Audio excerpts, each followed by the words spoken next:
So yeah, he was ready in my opinion. He failed at 13 not because he wasn't ready. He failed at 13 because everybody else that was picking in the lottery didn't know about him, and they got tricked, and Jerry West kind of scared them away from Kobe. You know, right? So it was a collective effort, right? So I'm gonna play one more clip of Jerry West talking about what he's seen in Kobe in training camp, and then I'm gonna open the phone lines up and let y'all weigh in on this situation. Mm-hmm. Kobe Bryant, it was easy for you to kind of see, you know, his talent, but could you kind of walk us through that workout? You know, you stopped the workout early, then you were able to trade for him. Could you give us any insight on that workout and what you saw in Kobe? What wowed you there? Well, I think the one thing, and again, you remember, he did not play basketball here in the States until he got to high school. Mm-hmm. He went to Italy with his father, professional player. And when he went over there, he all of a sudden he becomes a linguist. Oh, you think he spoke at least 3 languages. Mm-hmm. And it's a different lifestyle over there, completely different. And when he came back here, all of a sudden, he had been playing against all these kids over there. Mm-hmm. And he was unbelievably skilled. His work ethic, second to none. He wasn't afraid of anything. And it was genuine. It's not verbiage. Right. I saw a film on him. Eventually, Arn Tellem, who was an agent here in town, now he runs the Pistons. Joe, his dad, was Arn Tellem was Joe's dad's agent. Mm. And so Kobe started hanging around here in this country, and all of a sudden, people were shouting out at him, "You're gonna, what are you going to do? What are you going to do?" Well, thought New Jersey was going to draft him, and Arn told him he can't play back here. Now, here's an agent's influence. And he said he can't play back here. And why can't he play back here? We don't want him to play with all this pressure around here. Mm-hmm. Gets in the draft. I offered the first pick in the draft for Vlade Divac, who was a very good center and someone you want to play with. And everyone thought there was something wrong with him. So 1 through 13, they passed on him during the draft. I talked to these people for 3 weeks. It was almost like begging them, because the big prize in the deal, we thought we might have a chance to sign Shaquille O'Neal, never knowing that we would get him. And so when we got them, Paul, it was like a twofold message you're sending. First of all, it's about improving your team greatly, and then the financial wherewithal changed the dynamics to this franchise. And Jerry Buss, the late Jerry Buss, who was the owner of the Lakers, he had a different seating arrangement that's still in place in this league. Different prices to see different players. That's where all this stuff started with him when we got those two. But it was like, to watch him work out, it was like ridiculous. Okay, I mean, he was like a man. Playing against kindergarten people. That's how advanced he was. Mm-hmm. And he was versatile. He was versatile, but he was a furious, ferocious defender. That's all he did. He wanted to compete. Mm-hmm. He went down, we were going to training camp, his first training camp. You cannot sign a contract here in Los Angeles unless you're 18 years old. It has to do with the movie industry, and right. And so he couldn't even sign a contract. And he would tell me, I said, "What are you doing this week? I'm gonna go play ball here." I said, "Kobe, why don't you do this indoors? Don't go out." Get a call from a trainer. He'd broken his wrist playing down at Venice Beach, so he missed training camp. You go over in training camp and you watch him, and it's like you almost felt you had to strap him down. He could not sit down. Yeah, could not. And so he had a chance to develop his left hand over there. Okay.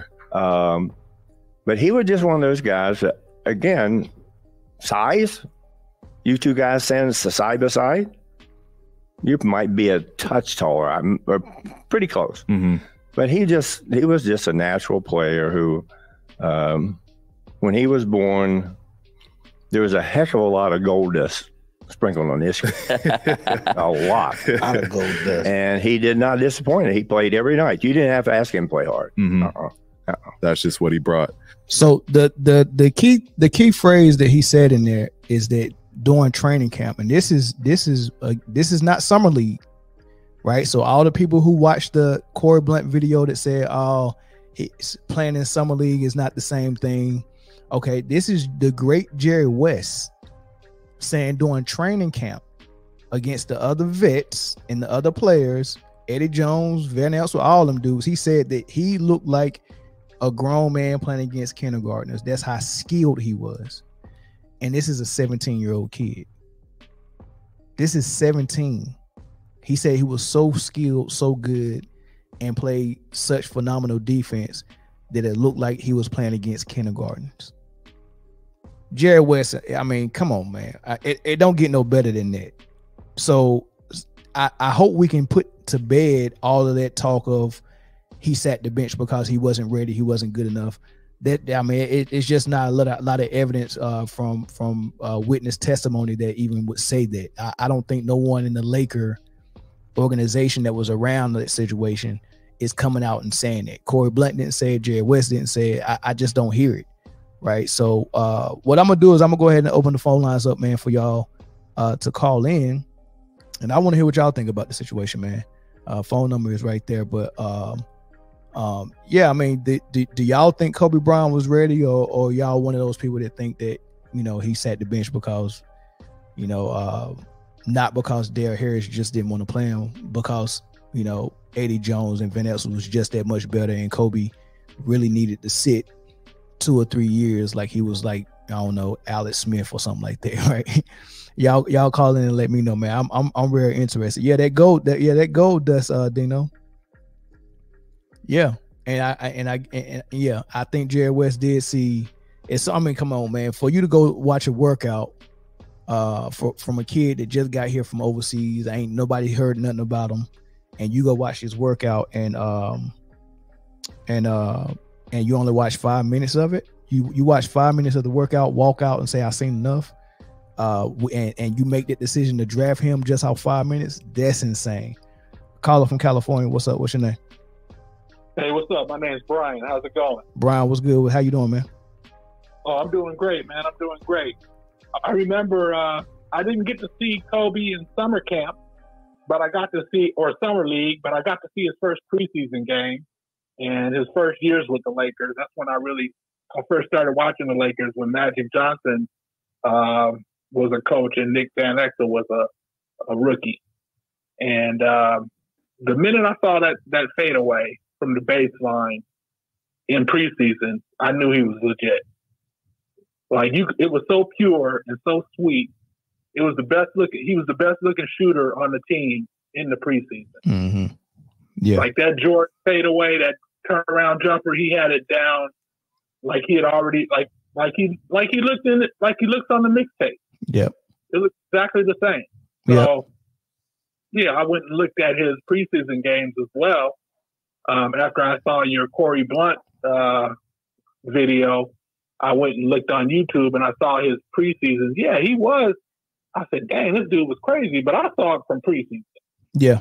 And he's the only guy that, like, his reputation was developed on 3 air balls.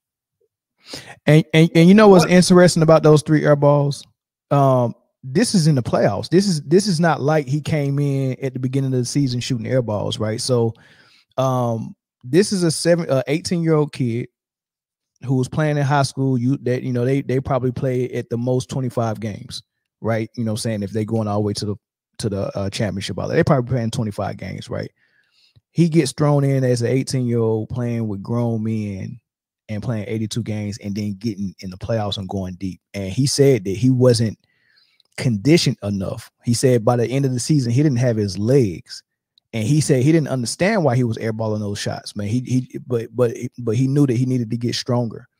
And he needed to get his base stronger. So yeah, I can't knock an 18-year-old for not having his legs after 82 games and then a playoff run, right? You know, and that's what it was. But what they don't see is there were games where Derrick Harris didn't have any choice but to start Kobe because Eddie Jones was hurt. And if you go watch those games, as a matter of fact, one of those games they were playing against Utah in the regular season.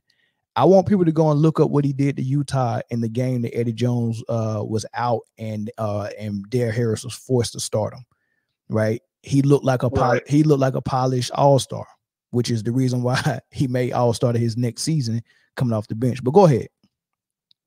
I saw that Utah game where he bricked those air balls. I was sitting there watching it, and what no one really remembers is that Nick Van Exel and Eddie Jones had turned the ball over on the previous possession. The whole guard core was shook.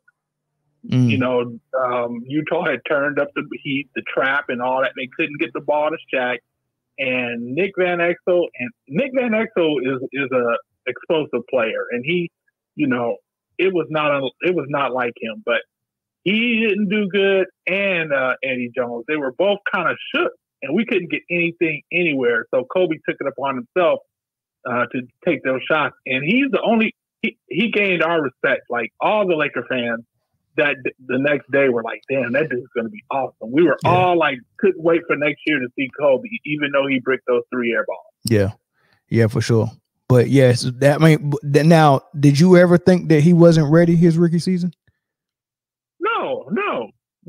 I didn't want to lose Eddie Jones, but he was ready.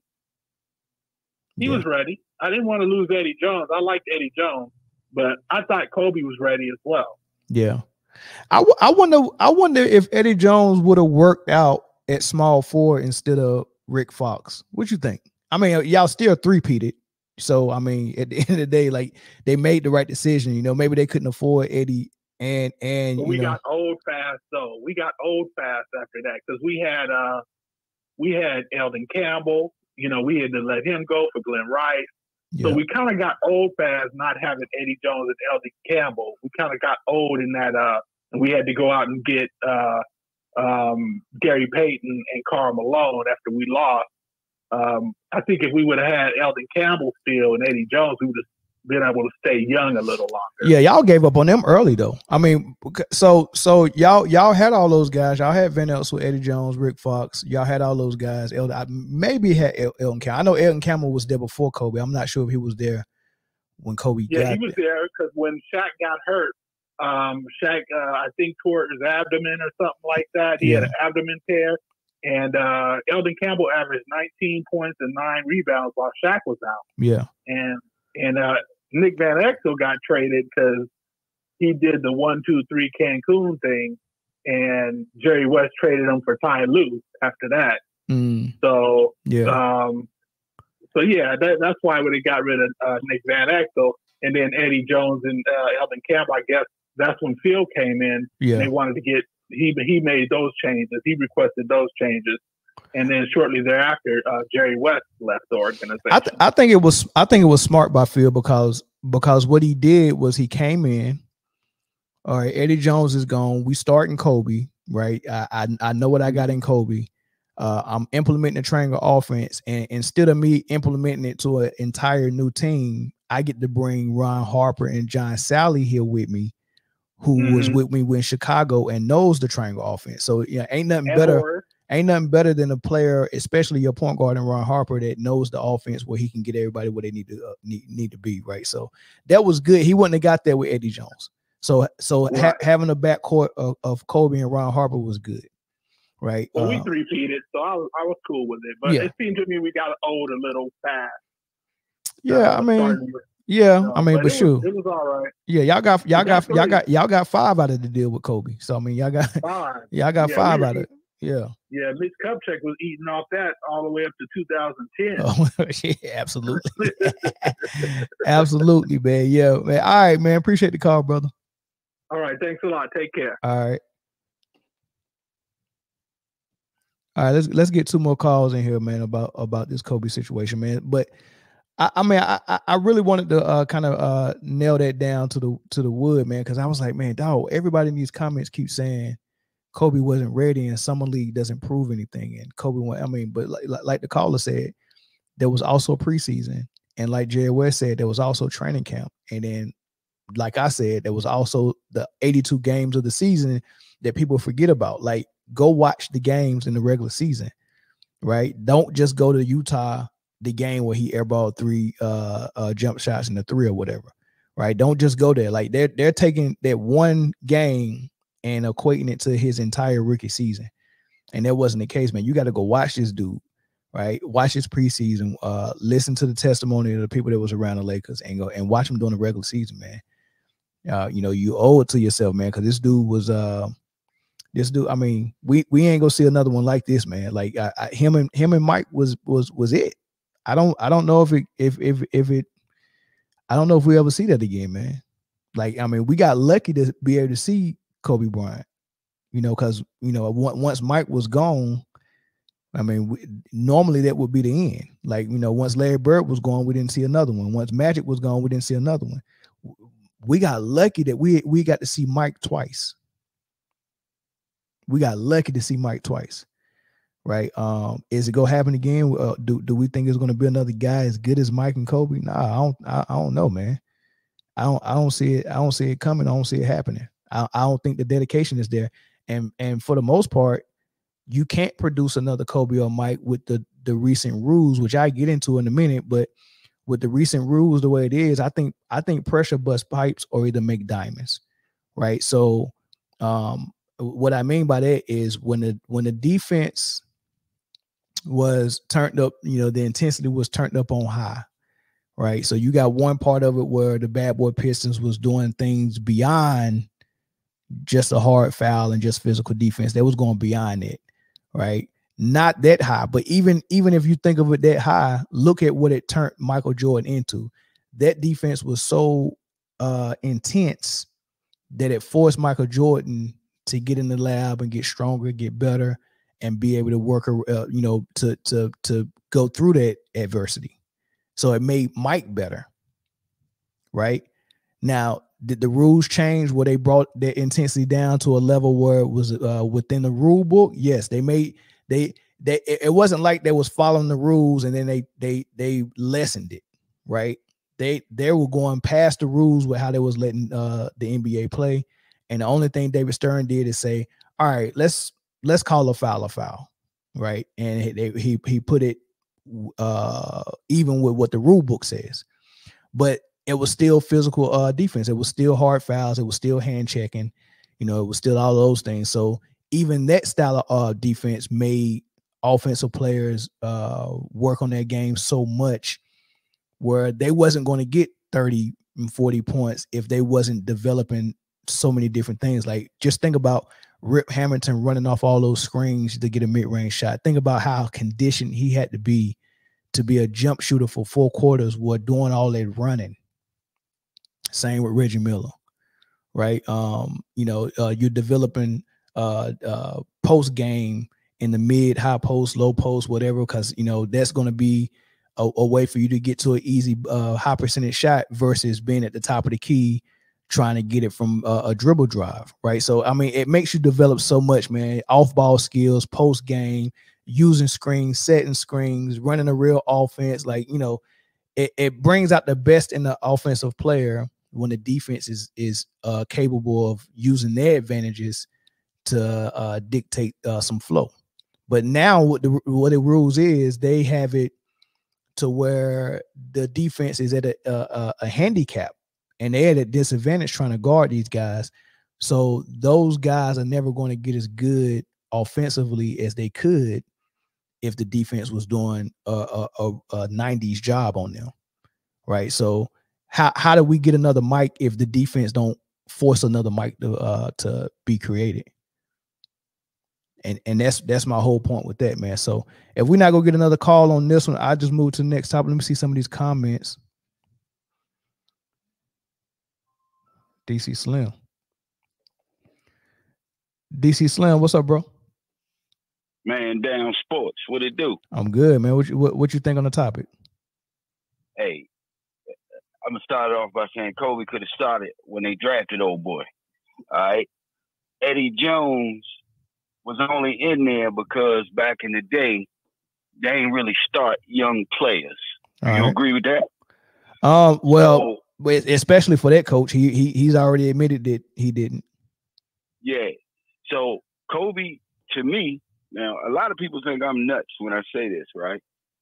But I think if Kobe would have started like at the beginning of his season, similar to like LeBron and Mike, I think Kobe numbers would be exactly or better than Michael Jordan's. Yeah, possibly. I mean, maybe not the rings, but he would have figured out. He would have figured out a way to get two of them, probably. Why wouldn't you? You gotta look at it like this too. See, when he came in the league, he was already dominating. Eddie Jones was a liability, and he actually, you can count 2 more rings with him. All right, so I mean, I would count the rings too. I would honestly say he would have 7 rings if he would have started. Oh, I'm gonna jump out that window. Okay. See, I'm one who believes, like my buddies call me nuts. See, I think Kobe is a better player than Mike. Okay. All right, that's not taking nothing from Mike. I just think Kobe is the cyborg version of Mike. I think he can do a couple of things better. You know what I'm saying? Like when people get to comparing them to, and I told my buddy this the other day, we only compare Mike to the 6 rings. Well, you know, a lot of people don't realize, you know, Mike did get swept in his first 2 seasons. All right. So Kobe's stuff really not on paper, on numbers. But see, what make him slightly better than Mike is stuff like, I think he can shoot better. I also think when you see stuff like Kobe going on 6-game streaks with 40 points, 65 in the third quarter, and then deciding not to come in, 81. Matter of fact, the anniversary of that was yesterday. You know what I'm saying? I just think Kobe is a enhanced player of Mike, because Mike is really a copy of Dr. J. So we can't really say that's all Mike. So each player, as they progress, if you're watching the right one, you can be slightly better than him. You know what I'm saying? Because I think the only difference between Dr. J and Mike is a couple of shots. I really don't see too many differences between them. I think Mike might be a little more crazier. But when I see Kobe, I think that might be the greatest player of all time, bro. I ain't even playing when I say that. And if you would have started him early, man, look, I think that's one of the reasons why they took him out. I can't tell you who took him out. But if Kobe was still here today, right, this is what I want you to remember. You wouldn't be able to dirty his name up. No, that was doing it. That was already doing it. That was already doing it, man. That's why he removed himself from the debate altogether when he retired, because he would go on certain shows and they would ask him that, and he would say, "Look, man, it's like it's no point to have this conversation or this debate if there's no criteria." Like, because I don't even know what they're looking at, right? So once Kobe realized the whole conversation was just trash, he didn't want no part of it. You know, and his mind was on other things. So they was going to continue to slight him in every way they could, whether he was alive or not. What if I say this? See, if he was here though, right, it wouldn't be easier. Because I think the reason why people won't speak up for him now is because he's not here. Now, if he was standing here in his present form, I think a lot of people would have a better respect for him to speak more highly of him. Like, I think somebody like Shaq would go all out for him if he was here. You know what I'm saying? I just think Kobe is a bad representation of the NBA today. So you cannot use him because it's too much hard work in a lazy world. You know what I'm saying? Yeah. So that's an oxymoron to the NBA. So business-wise, man, you don't put Kobe nowhere near this product. Yeah, because it's gonna make everything look hand-me-down. Like if you use Kobe as a standard, everything in the NBA right now looks like trash. Hey, look, see, that's why SGA, Fox, and Edwards don't get a lot of TV time. Now, as good as they are, right?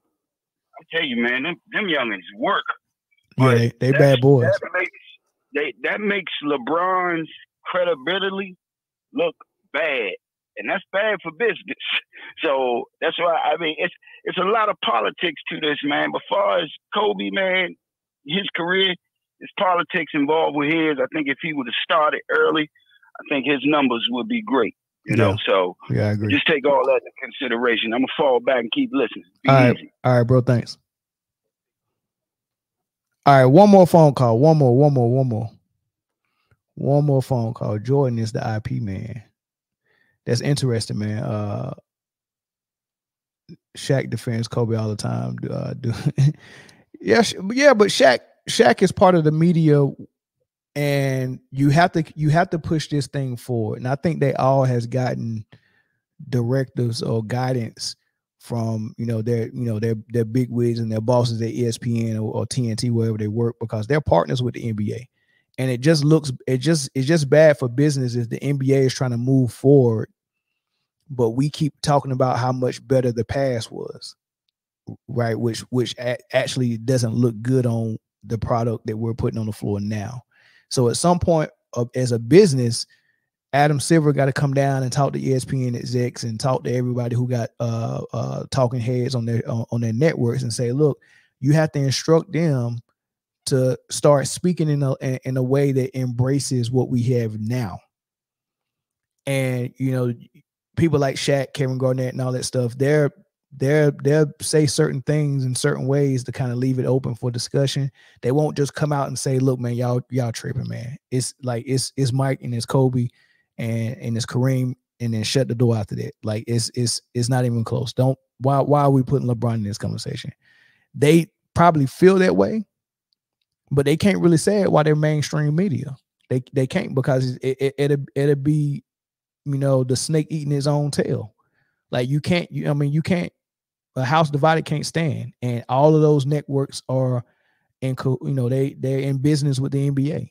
You can't eat your own, right? You can't crap on the product that we're trying to market now. We have to, and that's why Bill Walton wasn't commentating games no more, man. He was one of the best commentators, I thought, man, during the Lakers run during the three-peat. And Bill Walton would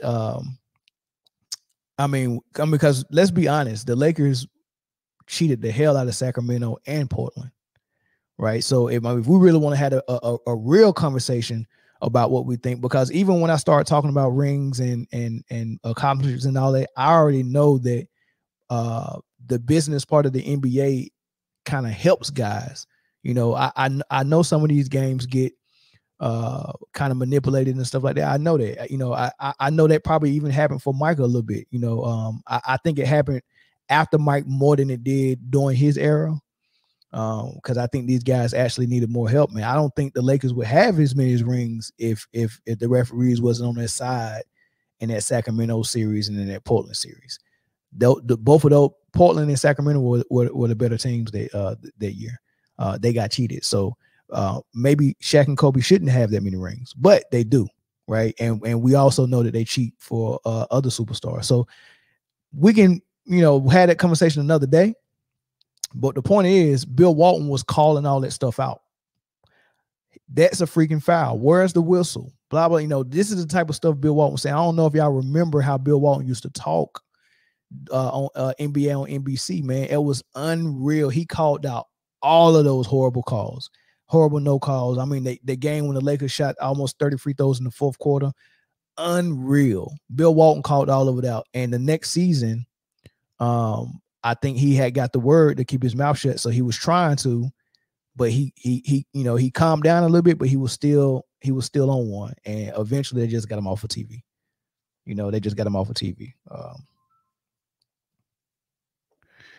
Moses, what's good, man? Chilling, baby. What's good with you? I'm good, man. You did you call in for the show, or you calling the holler at me? Oh, you got a show going on? Oh yeah. I thought you was calling in for the show. Yeah. Call me back. I'm live right now. Okay, bad, my bad. All right, big up.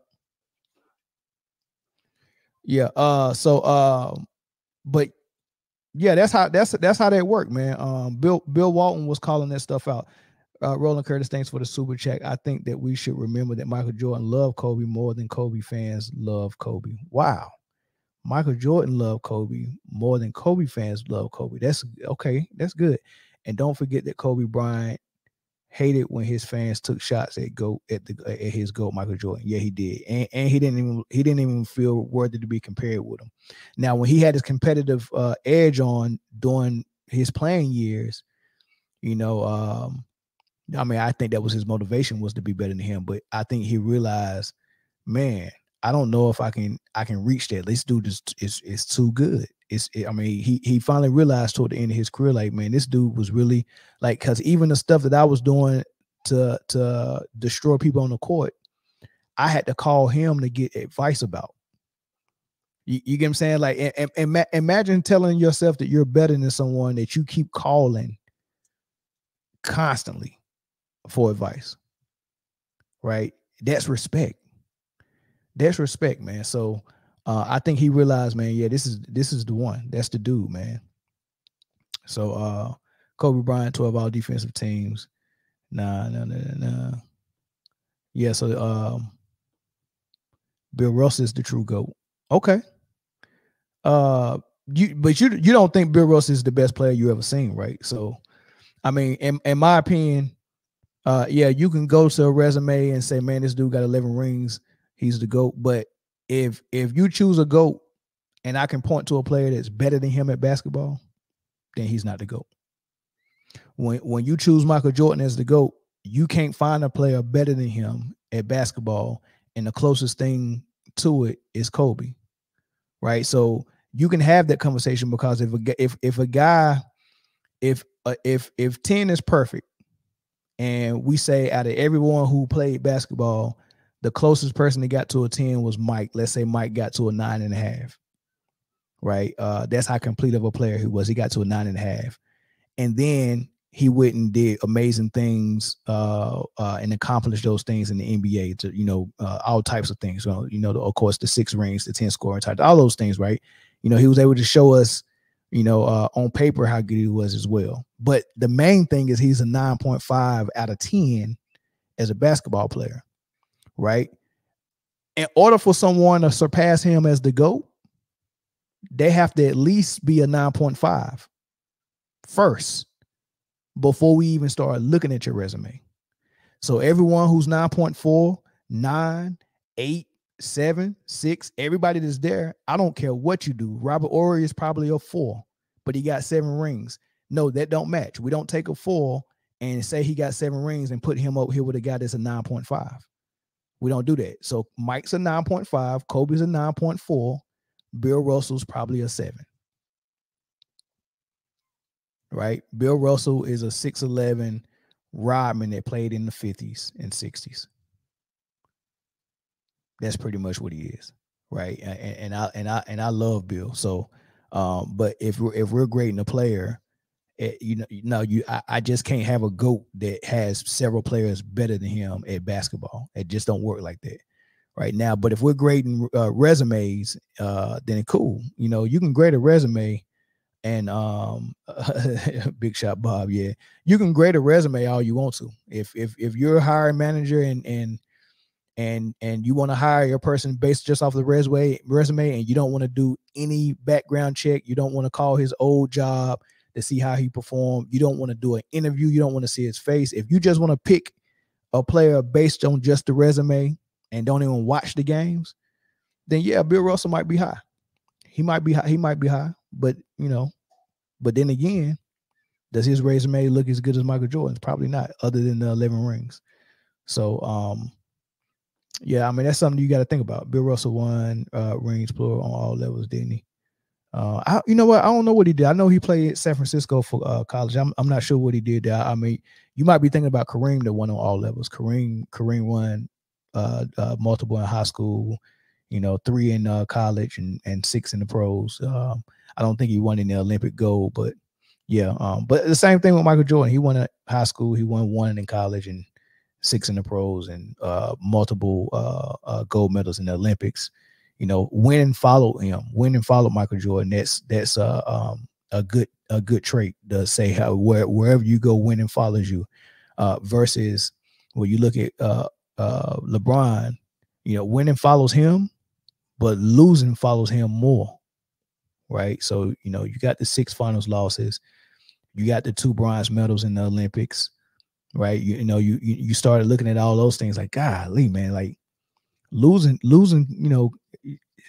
it tends to find LeBron wherever he goes, but he'll put a good team together to make sure he get a couple of wins as well. So, I mean, winning and losing follow LeBron. All right, so if we're not gonna get into phone calls on this topic, sorry. Why you laughing, Dino? Dino, why you laughing, man?